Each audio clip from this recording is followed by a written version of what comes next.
से दोस्तों स्वागत है आप सभी को हमारे एक छोटे से ब्लॉग में। दोस्तों आज मैं जा रहा हूँ खगड़िया जंक्शन पे, वहाँ से कुछ ही दूर बाद है रविंदर चौक, उसके आगे JNKT है। आज मैं सभी जगह पर घूम रहा हूँ, इसके बारे में बताऊँगा, वीडियो में बने रहिएगा।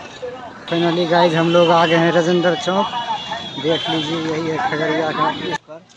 फाइनली बहुत दिन का इंतज़ार था, यहाँ बहुत दिन बाद यहाँ आए हैं। देख लीजिए ये है JNKT का गेट पूरा, बहुत दिन बाद यहाँ आए हैं। आपको अंदर लेकर चलता हूँ, वीडियो में बने रहिएगा।